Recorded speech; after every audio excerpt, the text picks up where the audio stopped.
13వ అధ్యాయము 43వ వచనము.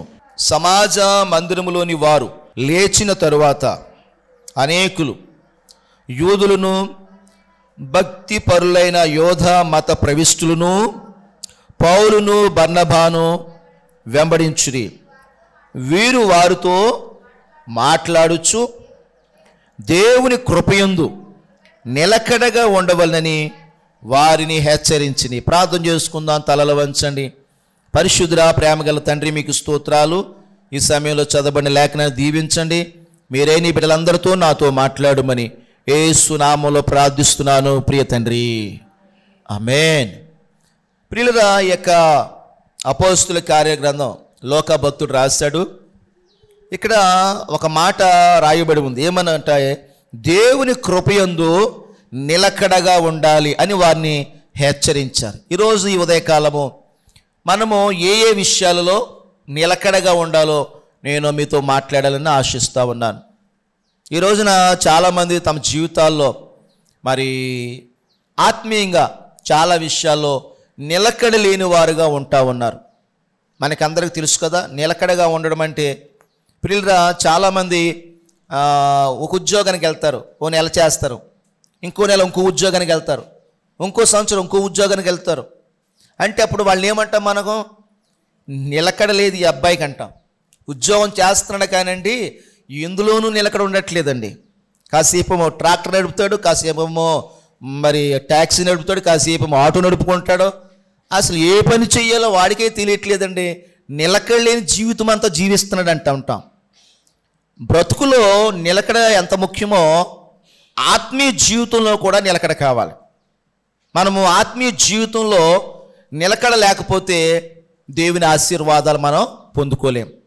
ఇక్కడ లోకా భక్తుడు ఈ యొక్క అపోస్తుల కార్యగ్రంథం రాస్తూ ఇక్కడ ఒక ప్రత్యేకమైన మాట మాట్లాడాడు. ఏమన్నానంటే, దేవుని కృపయందు నిలకడగా ఉండాలని వారిని హెచ్చరించారంట భక్తులు. సంఘంలో వారిని, సంఘంలో ఉన్న విశ్వాసుల్ని హెచ్చరించారు. ఏమనంటే, మీరు దేవుని కృపలో నిలకడగా ఉండాలి. దేవుని కృప, కృప అనే మాటకి అర్థం ఏంటంటే, అర్హత లేని వారికి అర్హతనిచ్చే దాన్ని కృప అంటారు. కనుక దేవుని కృపలో మనం ఎలాగ ఉండాలంటే నిలకడగా ఉండాలి. దేవుడు, బైబిల్ గ్రంథం చెప్తుంది, కృప గలవాడు. దేవుడు ఎవరండి? కృప కలిగిన వాడు, విస్తారమైన కృప కలిగిన వాడు దేవుడు. ఆ దేవుని కృప ఈ రోజున నీకు నాకు మనందరికి ఇవ్వబడింది. ఆ కృప మనలను ఏం చేసిందంటే వెదికి రక్షించింది. యేసు ప్రభు యొక్క శిలువ రక్తం ద్వారా మన పాపాలను కడిగి మనలను నీతిమంతులుగా మార్చింది దేవుని కృప. ఎందుకంటే మనము ఈ రక్షణ, ఈ ప్రభువుని పొందుకోవడానికి మనకు అర్హత లేదు. మరి ఎలాగొచ్చింది ఈ యొక్క అర్హత అంటే, దేవుని కృప ద్వారా దేవుడి రక్షణ భాగ్యాన్ని మనకి ఇచ్చారు. మనము పూర్వ దినాలు ఎలాగ ఉండేవారమంటే, చూడండి, తీతు పత్రికలో చెప్తాడు మనం ఎలాగ ఉండేవారమంటే, తీతు పత్రికలో 3వ అధ్యాయము 3వ వచనంలో చూడండి, మనము కూడా మునుపు ఎవరమంట, మనము మునుపు అంటే యేసు ప్రభుని నమ్ముకోక మునుపు మనం ఎవరమంటే వివేకం లేదు మనకి, అవివేకులుగా ఉన్నామట. అవిధేయులు అంటే విధేయత లేదు, మోసపోయిన వారంగా ఉన్నాము. చూడండి, నానా విధములైన దురాశలకును భోగములకును, చూసారా ఎలా ఉన్నాం మనం?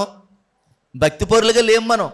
నానా విధములైన దురాశలకి భోగాలకి ఏమయ్యాము? దాసులమై ఉన్నాము.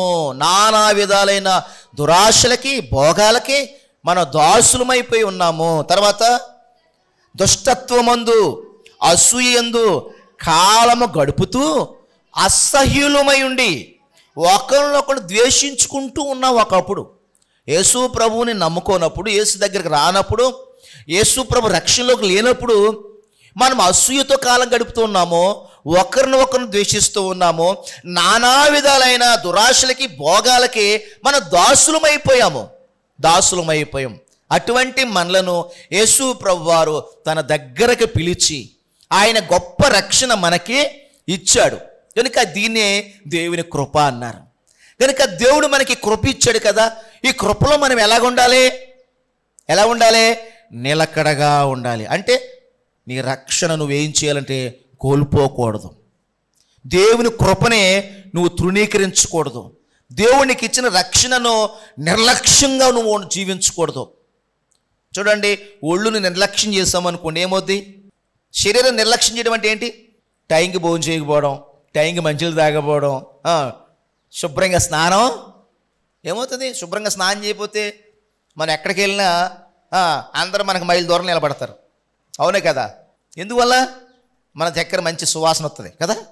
అంటే మనము ఆరోగ్యాన్ని, ఆహారాన్ని నిర్లక్ష్యం చేస్తే ఏమైపోతామంటే చెడిపోతాం, పాడైపోతాం. అలాగే దేవుడిచ్చిన రక్షణ భాగ్యాన్ని కూడా మనం ఏం చేయకూడదంటే నిర్లక్ష్యము చెయ్యకూడదు. ప్రతి ఆదివారం మందిరానికి వచ్చేసి అనుదినము నువ్వు మోకరించి ప్రార్థన చేయాలి. దేవునిలో నువ్వు ఆత్మీయంగా ఎదుగుతూ ఉండాలి. ఈ రక్షణ భాగ్యంలో నువ్వు ఎప్పుడైతే నిలకడగా ఉంటావో నీ కృప ఏమవుతుందంటే అంతకంతకు పెరిగిపోతూ ఉంటుంది. 117వ కీర్తనలో చదవండి, మొదటి వచనంలో ఎలా ఉంది? యెహోవా కృప మన ఎడల ఎలాగుంది? హెచ్చుగా ఉంది. మరి ఇంత కృప దేవుడు మనకి ఇచ్చాడు.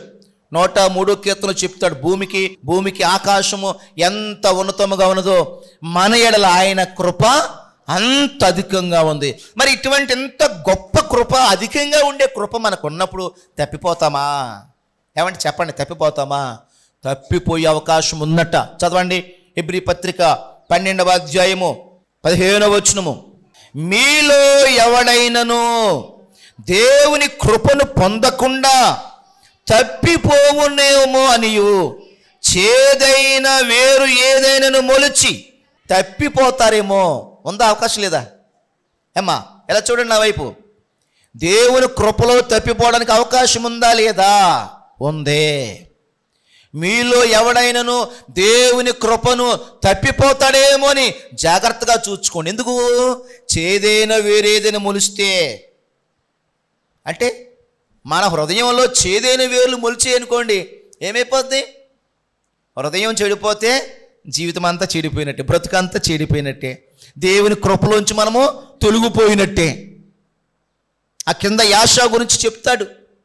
యాషవట ఆ తర్వాత దేవుని కృప కోసం ఎంతో ప్రాకులాడాడు, కానీ ఆ కృప దొరకలేదు అని ప్రభు మాట్లాడుతూ ఉన్నాడు. కనుక దేవుడు నన్ను ప్రేమించి దేవుడు తన మహాకృపచేత ఈ గొప్ప రక్షణ భాగ్యాన్ని మనకి ఇచ్చాడు. మనం ఏం చేయాలంటే ఈ కృపలో నిలకడగా ఉండాలి. ఎలా ఉండాలి చెప్పండి?